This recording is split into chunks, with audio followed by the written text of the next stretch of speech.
1,30,00,000కి మొత్తానికి పడిపోయింది ఈ 2 సీజన్లలో కలిపేది.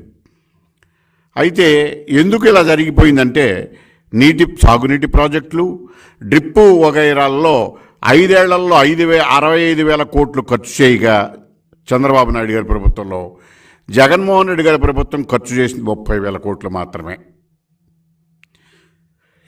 ఈ ప్రకృతి వైపరీత్యాల వల్ల జగన్ ప్రభుత్వం పూర్తిగా నిరాధారణమైనటువంటి వైసీపీకి చెందినటువంటి దళారీల దోపిడీల వల్ల రైతులు పూర్తిగా 80,000 కోట్లకు పైగా నష్టపోవటం జరిగింది. ధాన్య సేకరణలో మినిమం సపోర్ట్ ప్రైస్ ఇవ్వనందువల్ల బహిరంగ మార్కెట్లో ఈ వైసీపీ దళారులు తక్కువ రేటుకు పంటను తగనమ్మే పరిస్థితి తీసుకొస్తుంటే 5 ఏళ్లలో రైతులు 21,000 కోట్లు నష్టపోయారు. ఆక్వా రైతులను చూసినట్లయితే వాళ్ళకి యూనిట్ విద్యుత్తుని ₹50 నుంచి ₹3.50 పెంచడం వల్ల డీజిలు, ఎరువులు, పురుగుల మందులు పెరగటం వల్ల రైతులు 10,000 కోట్ల దాకా సుమారుగా నష్టపోయారు. మోటార్లకు మీటర్లు బిగించి రైతులు మెడకు ఉరేసేటటువంటి పరిస్థితులు కల్పిస్తున్నారు. కరెంటు కోతల వల్ల, హార్టికల్చర్లో రైతులకు గిట్టుబాటు ధర ఇవ్వనందువల్ల, నాసిరకం విత్తనాలు రైతులకు సరఫరా చేసినందువల్ల మరో 10 కోట్లు నష్టపోయారు.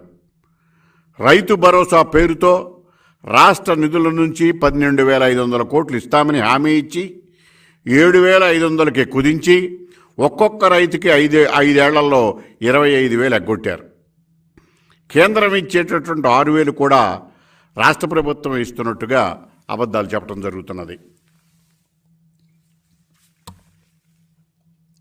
చంద్రబాబు గారి నాటి పాలనలో రైతు రుణమాఫీ చేసి సుఖీభవ ద్వారా, అన్నదాత సుఖీభవ ద్వారా ఒక్కొక్క రైతుకి ₹1,00,000 పైగా లబ్ధి పొందితే ఆ పథకాన్ని రద్దు చేసి రైతు భరోసా పేరుతో ₹37,000 మాత్రమే ఇస్తూ మోసపూరితమైనటువంటి ప్రకటనలు పార్టీ సాక్షి పేపర్లు, ఇతర ప్రభుత్వ పేపర్లలో ప్రభుత్వ సొమ్ముతో ఇప్పించుకుంటూ ప్రజలని, రాష్ట్ర రైతాంగాన్ని మోసం చేస్తూ ఉంది జగన్మోహన్ రెడ్డి ప్రభుత్వం.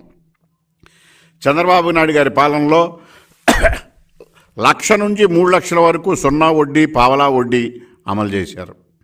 జగన్మోహన్ రెడ్డి గారు వచ్చిన తర్వాత పావలా వడ్డీని రద్దు చేసి రైతులను పూర్తిగా దగా చేశారు.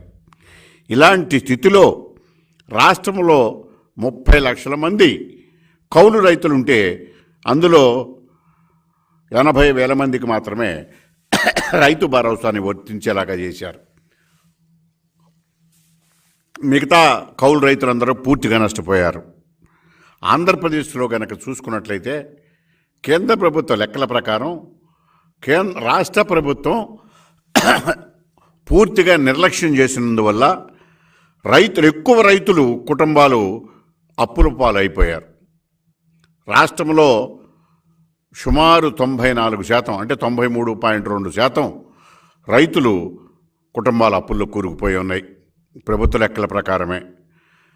కేంద్ర ప్రభుత్వ సంస్థ లెక్కల ప్రకారం రైతు ఆత్మహత్యల్లో ఆంధ్రప్రదేశ్ నెంబర్ 3గా ఉంది, 3వ స్థానంలో నిలిచింది. కౌలు రైతు ఆత్మహత్యల్లో దేశంలో ఏపీలో 2వ స్థానంలో ఉంది. ఇట్లాంటి స్థితిలో రాష్ట్రంలో కరువు విలయతాండం చేస్తుంటే కరువు కేంద్రాలను విజిట్ చేయటానికి కూడా ఎటువంటి రిక్వెస్ట్ రాష్ట్ర ప్రభుత్వం నుంచి కేంద్ర ప్రభుత్వానికి వెళ్ళలేదు. ఏపీ రీఆర్గనైజేషన్ యాక్ట్ ప్రకారం రాష్ట్ర ప్రభుత్వం కరువు మండలాలను ప్రకటించి ఆ మండలాల్లో కరువు మండలాల్లో కేంద్ర ప్రభుత్వం నుంచి వచ్చే సహాయ నిధులు తెచ్చుకోవలసినటువంటి బాధ్యత రాష్ట్ర ప్రభుత్వానికి ఉంది. ఆ విషయంలో కూడా రాష్ట్ర ప్రభుత్వం నిర్లక్ష్యంగా వ్యవహరించి కరువు మండలాల ప్రకటించడం విషయంలోనూ, కరువు మండలాలకు సంబంధించినటువంటి నిధులు కేంద్ర ప్రభుత్వం నుంచి తేటం విషయంలోనూ, రాష్ట్ర ప్రభుత్వం నిధులు కరువు మండలాల్లో ఇవ్వటంలోనూ పూర్తిగా నిర్లక్ష్యం వహించినందువల్ల రైతులు ఈ రోజున దెబ్బతిన్నారు.